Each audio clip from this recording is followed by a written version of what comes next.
News every 15 minutes, weather every 10, and sports twice an hour. Newstalk, KGVO, AM 1290 and now 101.5 FM. You're listening to Montana Morning with Peter Christian. The man who drove a dead body from Spokane to Missoula appeared in court yesterday. Good morning, everyone. It's Montana Morning. It's Wednesday, July 29th, 2015.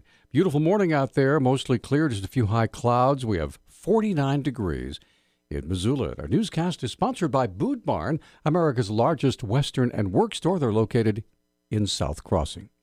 The man who drove the body of 25-year-old Jake Colvin from Spokane to Missoula's St. Patrick Hospital, 34-year-old Leo Rodriguez, appeared in Missoula Justice Court via video yesterday from the Missoula County Jail. He's been charged with being a felon in possession of a firearm and tampering with evidence. Deputy Missoula County Attorney Celine Kepke asked Substitute Justice of the Peace Anthony Vanatta for $100,000 bail. The defendant drove up to St. Patrick's Hospital with a dead body in the passenger seat of his vehicle. The victim had been dead for quite some time. After that, Your Honor, the defendant went into the bathroom and stashed his .380 Hi-Point handgun in the trash can. Kepke said Rodriguez is a danger to society and must be kept in custody. The state believes that the defendant is not one who abides by society's laws or court orders. Also, Your Honor, the defendant has no ties to Missoula. The state should also point out that the Missoula City Police Department and Spokane Police are actively investigating this as a homicide charge. Judge Vanatta set bail at $100,000 and Rodriguez was returned to the Missoula County Jail. The SUV has been taken to the state crime lab, and in addition, Jake Colvin's body has undergone an autopsy to determine the exact cause and manner of death. But those details have not yet been made public. Both Missoula and Spokane authorities are continuing their investigation. State officials say Montana's former medical examiner had the authority to revoke the appointment of an associate that he complained continually ignored a directive not to perform autopsies on infants. Gary Dale appointed Thomas Bennett as an associate in 1998, but due to questionable findings in his previous role as state medical examiner in Iowa, Dale told Bennett not to handle infant autopsies. The Missoulian newspaper reported that Dale made the request numerous times over the years, but that Bennett continued to do infant autopsies for eastern Montana coroners. Dale complained that the Justice Department would not fund what he believed was the solution, a state-run autopsy facility in Billings. Governor Steve Bullock and Attorney General Tim Fox both noted Dale could have eliminated the problem by simply revoking Bennett's appointment.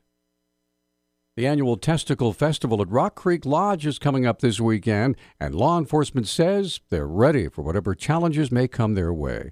Public Information Officer with the Sheriff's Office, Brenda Bassett, said authorities are reissuing a cold case wanted poster from back in 2005 at what was then an attempted homicide case. She's described as a white male standing about 5'11" and weighing about 225 pounds at the time of the incident. So, of course, that description may have changed, but we're just hoping that if there was a witness there at that time that maybe didn't come forward, that they'd be willing to do so now. Sergeant Sean Smalley with the Montana Highway Patrol said extra patrols and a special unit will be deployed near Rock Creek for all partygoers to plainly see. We'll be out in force. We'll have troops out working in that area. We've also brought in our special enforcement traffic team. We'll have extra troops on that. We've also opened up overtime so that troops that are off or available can work overtime in that time frame. Also, our goal is to saturate the area and make sure that we don't have people drinking and driving. A DUI crash in 2012 killed a mother and her 8-year-old child who were traveling from Washington State and were struck by a drunk driver going the wrong way on I-90.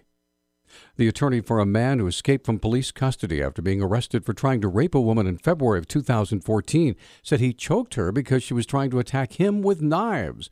The Bozeman Daily Chronicle newspaper reports that opening arguments in the trial of Kevin Briggs began yesterday. Briggs faces several felonies, including attempted sexual intercourse without consent and assault on a peace officer. The woman alleged Briggs drugged, assaulted, and tried to rape her. However, defense attorney Annie DeWolf told jurors that Briggs and the woman had played some music, drank smoothies, and both recreationally injected a prescription sleep medication before they got into a fight, and the woman lunged at Briggs with a knife. Briggs escaped from police after his arrest, spent some time in Missoula, in fact, which caused the closure of lockdown of some schools in the area in one of the coldest days of the year. The Chippewa Cree tribe's former roads department head and environmental health leader have both pleaded guilty to taking bribes and stealing tribal funds.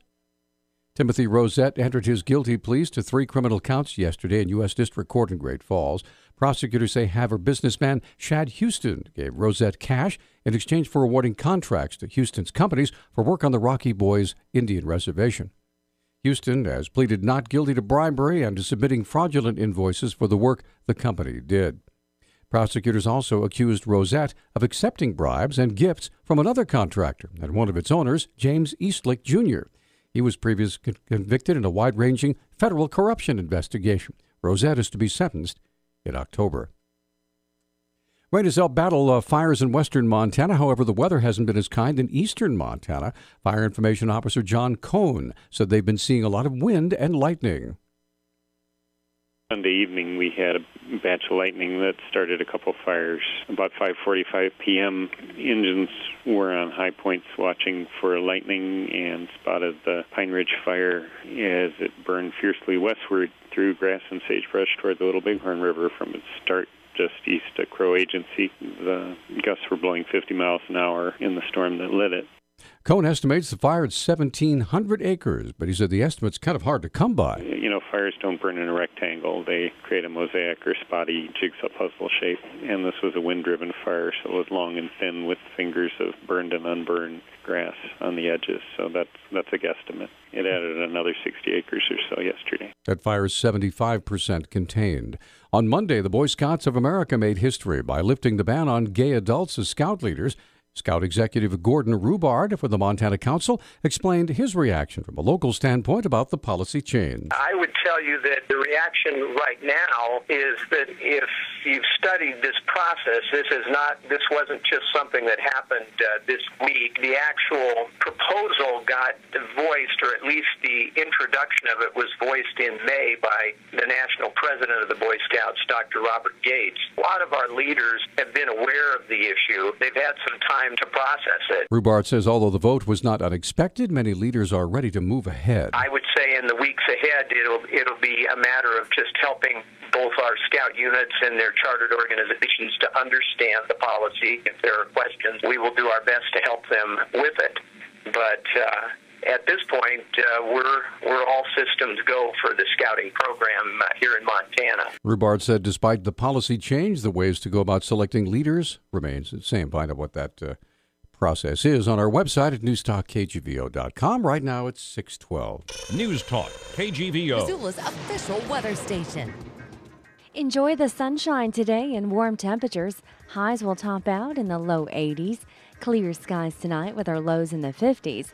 90-degree temperatures return Thursday through the weekend. I'm meteorologist Brooke Foster for KECI 13.